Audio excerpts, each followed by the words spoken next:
Hello साथियों, स्वागत है एक बार फिर से आपको हमारे इस YouTube चैनल में। तो साथियों, यहाँ पर आपको एक सवाल नजर आ रहा होगा। ठीक है, सवाल क्या है कि 8 के 15 गुणजों का योग ज्ञात करें। 8 के 15 गुणजों का योग ज्ञात करें। यहाँ पर आपको ये सवाल देखते हैं, आपको पता लग गया होगा, ये जो है ना समांतर श्रेणी वाले चैप्टर से ये सवाल है। ठीक है, अब रही बात कि ये सवाल अगर आपको सब्जेक्टिव में पूछ ले तो आपको तो इस तरह से बनाना ही पड़ेगा। ठीक है, अगर मान लीजिए ऑब्जेक्टिव में पूछ लिया, ठीक है, तो ऑब्जेक्टिव में पूछ लिया ये सवाल और हमें बहुत जल्दी इसे सॉल्व करना है। इसे किस प्रकार से सॉल्व करेंगे आज मैं वो भी आपको बताऊंगा, लेकिन उससे पहले मैं आपको सब्जेक्टिव में किस तरह से बनाना है उसे मैं आप लोगों को बता देता हूं। वैसे लोग जो हमारे इस चैनल पर पहली बार विजिट किए, हमारे इस चैनल को सब्सक्राइब और बेल आइकन जरूर दबा लें, जिससे कि मेरे आने वाले हर एक वीडियो का अपडेट सबसे पहले आपको मिल पाए। तो देखिए, अगर ये सवाल आपको सब्जेक्टिव में पूछ ले तो क्या है कि 8 के 15 गुणजों का योग ज्ञात करें। मतलब कि 8 का पहाड़ा जो है ना, कितना बार पढ़ना है? 15 बार। जो भी आएगा बस सबका योग ज्ञात करना है। ठीक है, तो यहाँ पर सबसे पहले हमने क्या कर लिया है कि एपी लिख दिया। एपी मतलब होता है अर्थमेटिक प्रोग्रेशन, समांतर श्रेणी बराबर 8 का पहाड़ा है भाई, तो क्या करना पड़ेगा? 8 का 8, 8 दूनी 16, 8 ते 24, डॉट डॉट डॉट इसी तरह होते जाएगा। लगभग कितना गुणज तक जाना है? 15 गुणज तक जाना है। ठीक है, ये हो गया। अब रही बात यहाँ ए बराबर 8, ए मतलब होता है पहला पद। यहाँ पर टी बराबर भी आप लिख सकते हैं, टर्म 1।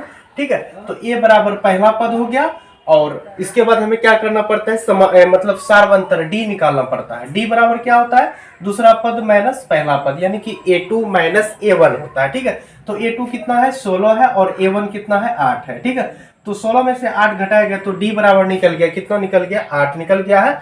उसके बाद योग ज्ञात करना है। ठीक है, तो योग वाला मतलब फॉर्मूला होता है एस एन का, n/2 into 2a plus n minus 1 into D, ये होता है फॉर्मूला। ठीक है, अब रही बात जो जो भी चीज दिया हुआ है फॉर्मूला में हमें क्या कर देना? बैठा देना। जैसे कि एस एन बराबर एन है, मतलब कि कौन सा गुणजतक निकालने के लिए बोल रहा है? 15 गुणजतक। ठीक है, तो n बराबर हमारा कितना है? 15 है, तो 15/2 इंटू 2 इंटू ए है। ए मतलब होता है पहला पद कितना है? 8 है, तो 2 गुना 8 फिर प्लस n माइनस 1, तो n अभी तुरंत हमने बैठाया 15, तो 15 माइनस कितना हो गया? 1 इंटू डी है, तो डी बराबर कितना है? 8। ठीक है, उसके बाद देखिए 15/2 इंटू 8 गुना 2 करेंगे, कितना हो जाएगा? 16, फिर प्लस 15 में से 1 माइनस कर देते हैं, कितना हो जाएगा? 14 गुना कितना हो गया? 8 हो गया। ठीक है, आगे है एस एन बराबर 15/2। ठीक है, 16 है तो 16, फिर प्लस 14 गुना 8 करेंगे तो क्या हो जाएगा? 14 8 112 हो जाएगा। ठीक है, अब क्या करते हैं, ये दोनों कोष्ट में जो है इसे हम लोग ऐड कर लेते हैं। एस एन बराबर 15/2 गुना 112 और 16 को ऐड किए, कितना हो गया? 128 हो गया। और ये 2 से इसे हम लोग क्या कर दिए हैं? कटा दिए हैं।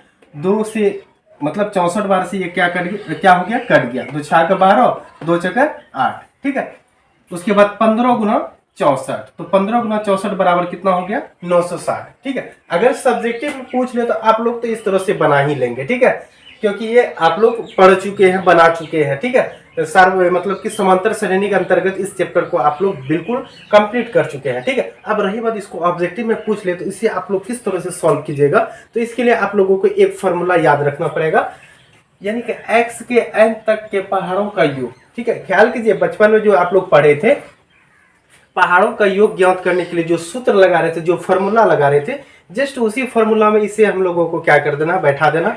आसानी से बिल्कुल निकल जाएगा, जो भी आंसर हमारे यहाँ पर निकला हुआ है वो निकल जाएगा। ठीक है, जैसे क्या बोल रहे हैं? 8 के 15 गुणजों का योग। ठीक है, तो यहाँ पर 8 का पहाड़ा है, तो x को हम लोग क्या कर लेते हैं? x बराबर 8 मान लेते हैं, और n बराबर मतलब कि यहाँ पर भी n वही है, 15 है, तो यहाँ पर भी n मतलब कहाँ तक निकालने बोल रहा है?